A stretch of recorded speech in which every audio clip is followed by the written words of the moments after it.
Hello my dear students, welcome to my channel Scholarly Minds and I hope you all are doing great. So इस video के अंदर मैं लेकर आई हूँ आपके BEVAE 181 यानी कि जो आपका AECC वाला पेपर है उसकी यूनिट 3 को। यहाँ पे हम यूनिट 3 को हिंदी लैंग्वेज में डिस्कस करेंगे। सेम वीडियो इंग्लिश मीडियम में भी हमारे चैनल पे अवेलेबल है जिसका लिंक आपको मिल जाएगा डिस्क्रिप्शन में, तो वहाँ से जाके आप देख सकते हैं। यूनिट 1 एंड 2 को मैं अपनी प्रीवियस वीडियोस में कवर कर चुकी हूँ, तो आप सभी को पता होगा कि हम जो है कॉन्सेप्ट्स को भी समझते हैं और साथ ही साथ एमसीक्यू की प्रैक्टिस भी करते हैं ताकि जो है आपको कॉन्सेप्ट भी समझ में आ सके सारे के सारे, और जो एमसीक्यू होते हैं किस तरीके से उनके आंसर्स करने हैं एग्जाम में आप वो भी समझ सकें। तो ये मेरी न्यू सीरीज है, इससे पहले जो मेरी पुरानी वीडियोस हैं आप उन्हें भी देख सकते हैं इसी टॉपिक पे। ये जो आपका पेपर है 181 वाला, इस पे मैंने पहले भी कुछ वीडियोस बनाए हुए हैं, आप लोग चाहें तो उन वीडियोस को भी देख सकते हैं। चलिए, तो यूनिट 3 जो है यहाँ पे आपको प्रमुख पारितंत्रों के बारे में पढ़ना है, जिसमें आपको पारिस्थितिकी तंत्र, जिसमें आपका जो पारिस्थितिकी तंत्र है वो 2 शब्दों से बनता है। आप सभी ने पढ़ा होगा इकोसिस्टम के बारे में। तो इको का मतलब होता है आवास और सिस्टम का मतलब होता है जटिल रूप से जुड़े हुए घटक जो जीवित और निर्जीव दोनों होते हैं से लिया गया है, जो प्रकृति के कार्यात्मक इकाई को दर्शाता है। ठीक है, तो हम क्या देखते हैं कि प्रकृति के अंदर जीवित और निर्जीव दोनों जो वस्तुएं हैं वे आपस में जुड़े हुए होते हैं। जटिल रूप से दोनों घटक जो हैं वो जुड़े हुए होते हैं। मेरे कहने का मतलब है कि जीवित और निर्जीव दोनों घटक आपस में एक दूसरे पर निर्भर होते हैं, वो एक दूसरे से जुड़े हुए होते हैं। पारिस्थितिकी तंत्र को मुख्य रूप से 2 श्रेणियों में हम यहाँ पे बांटेंगे। एक होगी आपकी कौन सी श्रेणी, एक है आपकी स्थलीय और दूसरी है आपकी जल जनित। तो स्थलीय पारिस्थितिकी तंत्र में आपका क्या क्या आएगा गाइस, देखो स्थल वाले जो भी आपके वन, घास के मैदान, रेगिस्तान, ये सारे आपके स्थलीय में आ जाएंगे। जल जनित में आपके क्या आएंगे, झीलें, नदियां, महासागर। ठीक है, इस इकाई में हम स्थलीय और जल जनित दोनों के बारे में हम यहाँ पे पढ़ेंगे। तो सबसे पहले यहाँ पे मैं आपको वन पारितंत्र के बारे में बताऊंगी कि वन पारितंत्र के जो टॉपिक है उसमें आपको कौन कौन से विभिन्न प्रकार के वनों के बारे में पढ़ना है और एमसीक्यू में वो क्या क्या चीजें आपसे पूछ सकते हैं जो आपको पता होनी चाहिए। सबसे पहले हम यहाँ पे पढ़ेंगे शंकुधारी वनों के बारे में। तो शंकुधारी यानी जिन्हें हम कॉनिफेरस ट्रीज कहते हैं, just like your Christmas trees आपने देखे होंगे। ठीक है, जब भी हम पहाड़ों पर जाते हैं तो वहां पर हमें ये शंकुधारी वन जो है ठंडे क्षेत्रों में देखने के लिए मिलते हैं, जहां पे लंबी सर्दियां और छोटी गर्मियां होती हैं। ये वन पार महाद्वीपीय यानी कि ट्रांसकॉन्टिनेंटल होते हैं और यहाँ सदाबहार शंकुधारी वृक्ष। अब यहाँ पे जो कौन कौन से वृक्ष पाए जाते हैं आपको इनके नाम पता होने चाहिए। ठीक है, स्प्रूस, फर, पाइन। और वनों में हमें लिंक्स, भालू, लोमड़ी, गिलहरी, ठीक है, इस तरीके के जो है जानवर हमें यहाँ पर देखने के लिए मिलते हैं। तो प्राणी कौन से हैं ये आपको पता होने चाहिए। अब इन वनों की जो मिट्टी है वो कैसी होती है, अम्लीय होती है और इसमें पोषक तत्वों की कमी होती है, जिससे इन वनों की उत्पादकता कम होती चली जाती है। फिर दूसरे होते हैं आपके शीतोष्ण पर्णपाती वन, यानी कि जो आप टेम्परेट डिसीडियस फॉरेस्ट होते हैं। इधर हमें जिन ट्रीज को हम देख पाते हैं, जिन वृक्षों को हम देख पाते हैं यहाँ पर, वो है आपका मैपल, बीच, ओक। ठीक है, इन्हें हम देख पाते हैं। और जानवरों की हम बात करें तो यहाँ पर हिरण, भालू, गिलहरी, लोमड़ी जैसे जानवर। और यहाँ की मिट्टी की बात करें तो वो काफी उपजाऊ होती है। ठीक है, और इन वनों की उत्पादकता की जो हम बात करें तो अन्य वनों के मुकाबले इनमें उत्पादकता हमें अधिक देखने के लिए मिलती है। फिर तीसरे टाइप के जो हैं वो हैं आपके शीतोष्ण सदाबहार वन, यानी कि आपके टेम्परेट एवरग्रीन फॉरेस्ट। ये जो है ये कहाँ पर पाए जाते हैं, जहाँ पर गर्म, शुष्क ग्रीष्म और ठंडी गीली सर्दियां होती हैं। इन वनों में हमें हैमलॉक, यू, मैपल जैसे सदाबहार वन है तो वहाँ पे वृक्ष भी हमें सदाबहार वाले ही देखने के लिए मिलेंगे। ठीक है, जिसमें आपका मैपल आ जाता है, हैमलॉक ट्री आ जाता है आपका। फिर जानवरों की बात करें तो खच्चर, गिलहरी, हिरण, चिंबक, छिपकली जैसे जानवर यहाँ पर पाए जाते हैं। इन वनों में वर्षा अधिक होती है और गर्मियों में तापमान की अगर हम बात करें तो तापमान गाइस कैसा रहता है, ठंडा देखने के लिए हमें मिलता है। फिर दूसरे जो आपके वन है वो है आपके उष्णकटिबंधीय वर्षा प्रचुर वन, यानी कि जिन वनों में वर्षा भारी मात्रा में होती है, अच्छे से उन्हें बारिश देखने के लिए मिलती है। ये कहाँ पर पाए जाएंगे, ये पाए जाएंगे आपके भूमध्य रेखा के पास और पृथ्वी के सबसे विविध पारिस्थितिकी तंत्रों में से ये एक होते हैं। यहाँ की तापमान और आर्द्रता समान रहती है और वर्षा 200 सेंटीमीटर से या उससे अधिक यहाँ पर वर्षा होती है। ठीक है, एनिमल्स की अगर हम बात करें तो यहाँ पे तेंदुआ, बंदर, स्लॉथ, ठीक है, उभयचर जैसे प्राणी आपको देखने के लिए मिलेंगे और यहाँ पे हमें विविधता भी काफी, पौधों और जानवरों की विविधता अत्यधिक देखने के लिए मिलती है। फिर होते हैं आपके उष्णकटिबंधीय मौसमी वन। ये कहाँ पर पाए जाएंगे? जहां पर बहुत अधिक वर्षा होगी लेकिन वर्षा का वितरण स्पष्ट रूप से गीले और सूखे मौसम में होगा। ठीक है, इन वनों में टीक और बांस जैसे प्रमुख पेड़ होते हैं। सो यहाँ पे आपको जो नाम याद करने हैं वो है ट्रीज के नाम। वो एमसीक्यू में पूछ लेगा कि जो बांस है वो कौन से टाइप के वनों में पाया जाता है। ठीक है, उष्ण उपोष्ण कटिबंधीय वर्षा प्रचुर वन कौन से हैं आपके? तो ये वन उन क्षेत्रों में पाए जाते हैं जहां वर्षा अधिक होती है और तापमान में बदलाव कम रहता है। यहाँ पे आपके महोगनी, पाम, ठीक है, मैंग्रोलिया, इमली का जो है आपका वृक्ष वो सब इसी के अंदर आता है। अब गाइस कुछ एमसीक्यूज को डिस्कस करेंगे हम। सबसे पहला एमसीक्यू आपका क्या है कि शंकुधारी वृक्ष वन किस प्रकार के क्षेत्रों में पाए जाते हैं? तो यहाँ पर अभी हमने पढ़ा, मैंने आपको बताया कि शंकुधारी यानी कि जो आपके कॉनिफेरस ट्रीज होते हैं, कॉनिफेरस आपके कोल्ड रीजन्स में पाए जाएंगे यानी कि ठंडे क्षेत्रों में। फिर है आपका दूसरा क्वेश्चन, शीतोष्ण पर्णपाती वनों की क्या विशेषता है? तो इसकी जो एक विशेषता है वो ये है कि ये सर्दियों में अपने पत्ते गिरा देते हैं। फिर है आपका प्रश्न 3, उष्णकटिबंधीय वर्षा प्रचुर वनों की कौन सी विशेषता इनमें से सही है?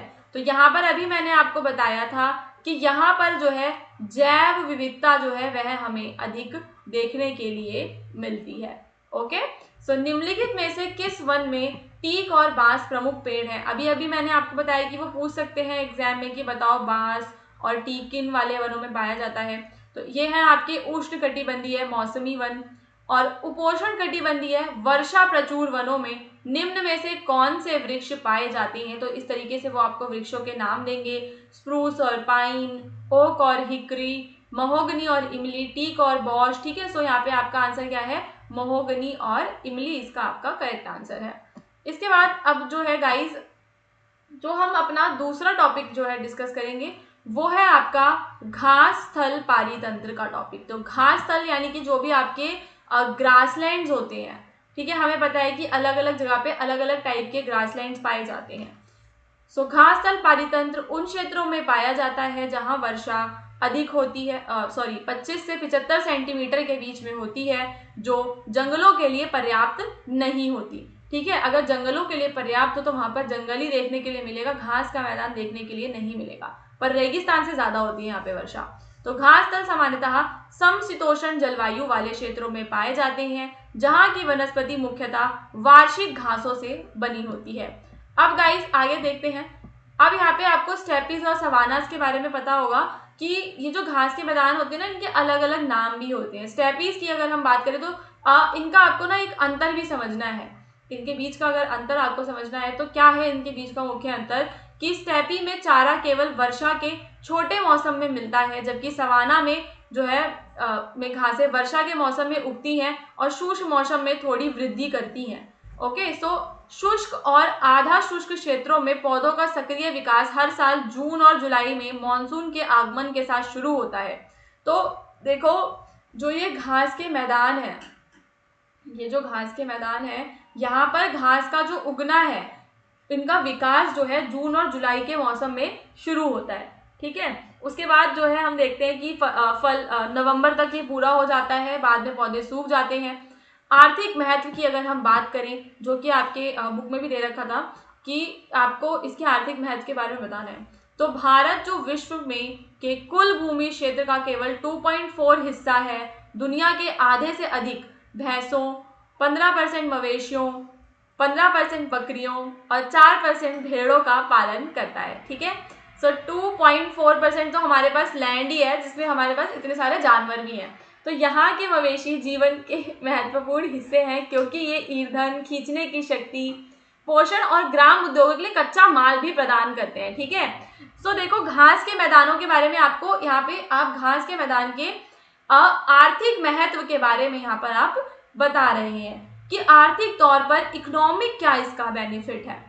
फिर घास तल पालितंत्र घरेलू और जंगली शाकाहारी प्राणियों जैसे कि घोड़ा, गधा, बैल, गाय, ठीक है, ये सारे जो भेड़, बकरी, जो भी आपके जानवर हैं, इन्हें आवास भी प्रदान करता है। तो जो मनुष्य को भोजन, दूध, ये सारी चीजें प्रदान करते हैं।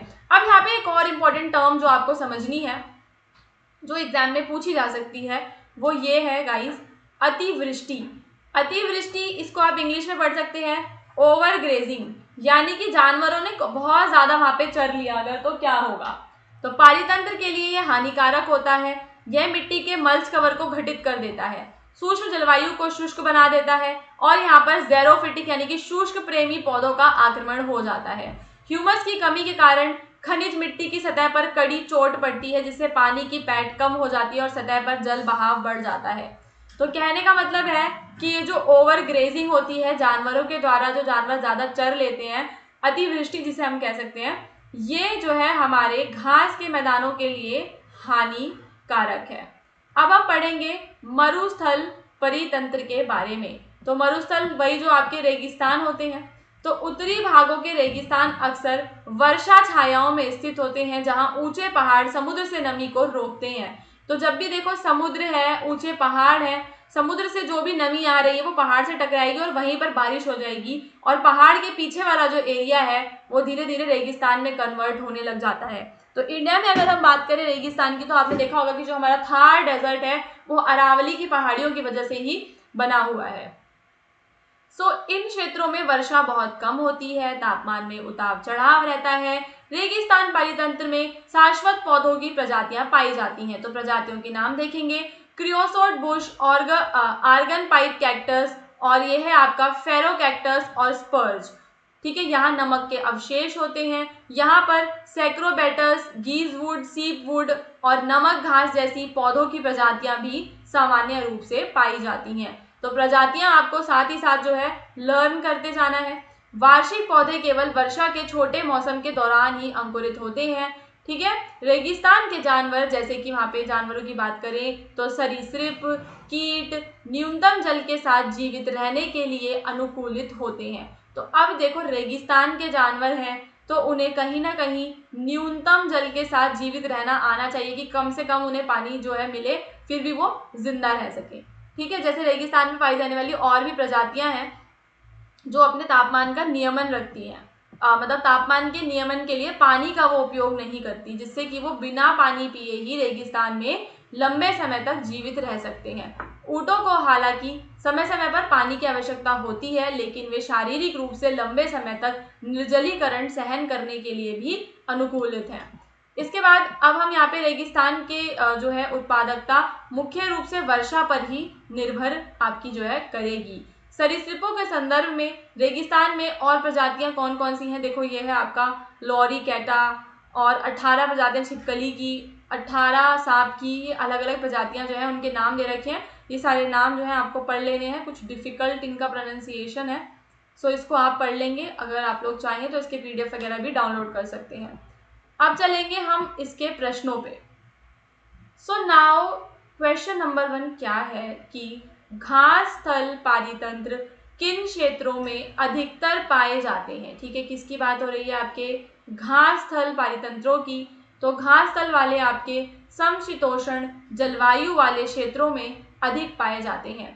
स्टेपी और सवाना के बीच जो मुख्य अंतर है वो क्या है, तो स्टेपी में चारा केवल वर्षा के मौसम में होता है, जबकि सवाना में कुछ वृद्धि शुष्क मौसम में भी होती है। मरुस्थल पारितंत्र में पौधों की कौन सी विशेषता पाई जाती है? पहला, वे सदैव हरे भरे रहते हैं, वे गीली मिट्टी में ही उगते हैं, वे अल्प वर्षा के मौसम में ही अंकुरित होकर प्रजनन करते हैं, या वो समुद्र के पास ही उगते हैं। सो गाइस, यहाँ पे इसमें जो आपका करेक्ट है वो ऑप्शन नंबर सी है, कि वो अल्प वर्षा के मौसम में ही अंकुरित होकर प्रजनन करते हैं।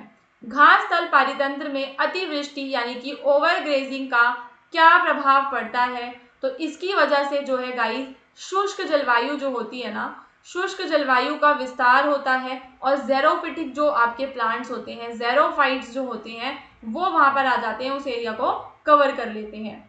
निम्नलिखित में से कौन सा जानवर विशेष रूप से मरुस्थल में जीवित रहने के लिए अनुकूलित है? तो ये बहुत ही सिंपल क्वेश्चन है, बचपन से आप लोग पढ़ते आ रहे हो, कैमल इसका आंसर होगा। भारत की कुल भूमि का केवल 2.4% भाग होते हुए भी विश्व में कितने प्रतिशत भैंसों का पालन करता है? तो 50% से अधिक करता है। अब देखो नेक्स्ट टॉपिक जो है, मैंने आपको बताया था कि हम जो है स्थलीय पारितंत्र पढ़ेंगे और जलीय पारितंत्र पढ़ेंगे। तो अब जलीय वाला पढ़ते हैं।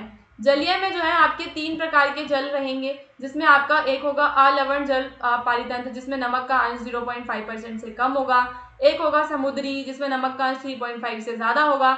एक होगा खारा वाला, जिसमें नमक का अंश अलवण जल और लवण जल के बीच में होता है। ठीक है, सो ये आपके लिए इंपॉर्टेंट है।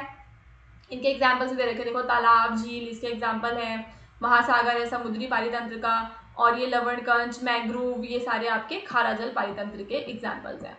अब हम पढ़ेंगे जलीय जीवों के बारे में, जिसमें आपके न्यूस्टन्स होते हैं। न्यूस्टन्स ऐसे जीव होते हैं जो जल हवा की सीमा पर रहते हैं, यानी कि पानी में ऊपर की तरफ जो तैरते रहते हैं, उन्हें हम क्या कहते हैं? न्यूस्टन्स कहते हैं। फिर होते हैं आपके पेरीफाइटन्स, तो ये उन पौधों के तने और पत्तियों या तल की मिट्टी के ऊपर उभरे पदार्थों से चिपके रहते हैं।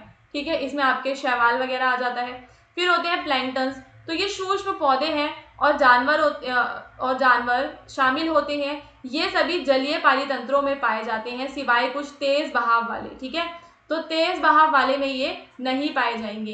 प्लैंक्टन की गति सीमित होती है और उनका वितरण मुख्य रूप से जलधाराओं द्वारा जो है नियंत्रित होता है। फिर होते हैं आपके नेक्टन। नेक्टन में तैरने वाले होते हैं वो, और पानी के प्रभाव को पार करने के भी वो सक्षम होते हैं। ठीक है, तो ये जो 5 के पांचों हैं, ये आपको पता होना चाहिए। इन पांचों में से एमसीक्यू बन सकता है और वो जरूर बनाएंगे।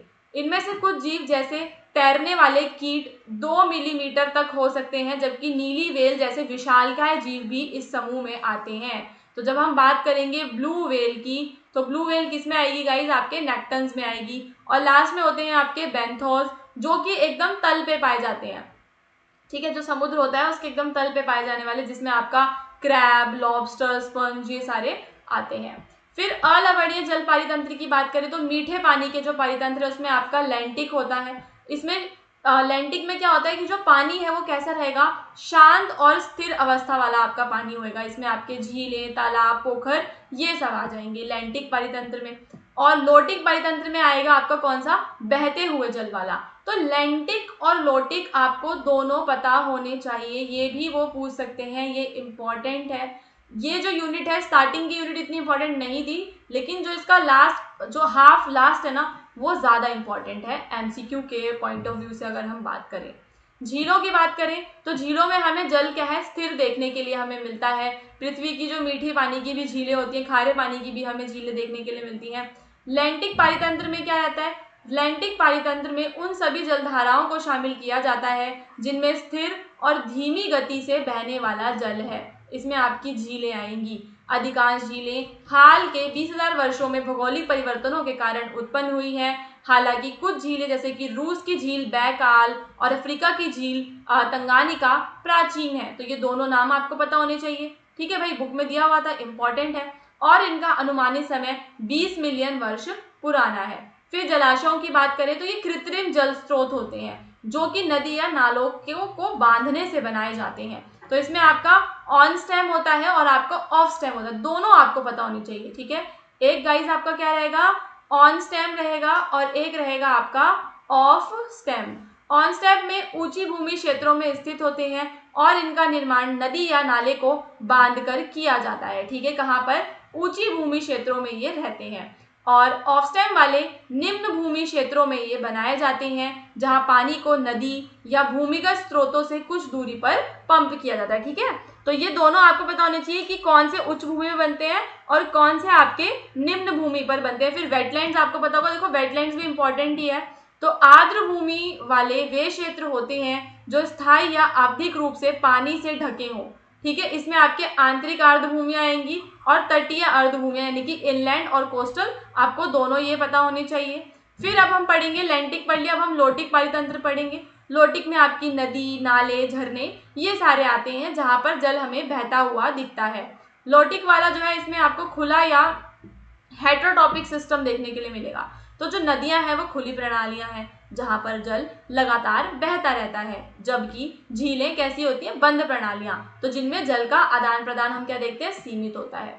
और पोषक तत्वों का उपयोग अगर हम बात करें तो झीलों में पोषक तत्वों का पुनः उपयोग कई बार किया जा सकता है, जबकि नदियों में पौधे और जानवरों को हमेशा उपलब्ध पोषक तत्वों का अस्थायी रूप से उपयोग करना पड़ता है। नदियों में हम कई प्रकार की जैविक विविधता पाते हैं, जैसे कि नदियों में हमें विभिन्न प्रकार के जो जानवर हैं, खुली चट्टानी सतहों पर जीव पाए जाते हैं, नदियों में उनके अंदर भी पाए जाते हैं, चट्टान के टुकड़ों के बीच में भी हमें सूक्ष्म आवास उनके देखने के लिए मिलते हैं, चट्टानों के नीचे जहाँ पर जल का प्रवाह कम होता है वहां पर भी आपके एंडलेस, फ्लैटवर्म्स, क्लैम, ठीक है, घोंगे, ये सारी प्रजातियां पाई जाती हैं।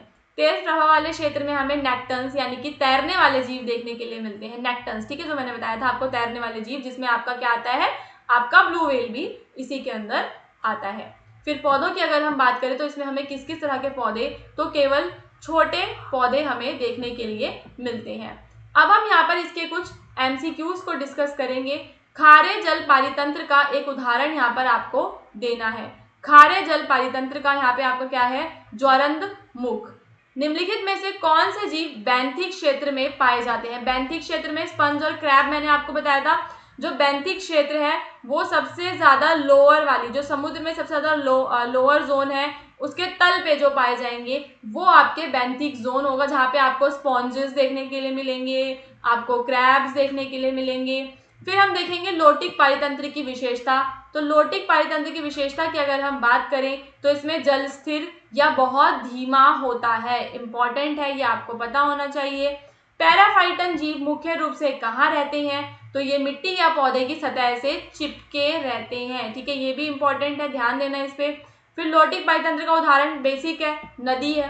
नदियां किस प्रकार की पारितंत्र प्रणालियां होती हैं? तो खुली और हेट्रोट्रॉपिक प्रकार की पारितंत्र प्रणाली जो है हमारी नदियां होती हैं। फिर हम यहाँ पे समुद्री पारितंत्र को पढ़ेंगे।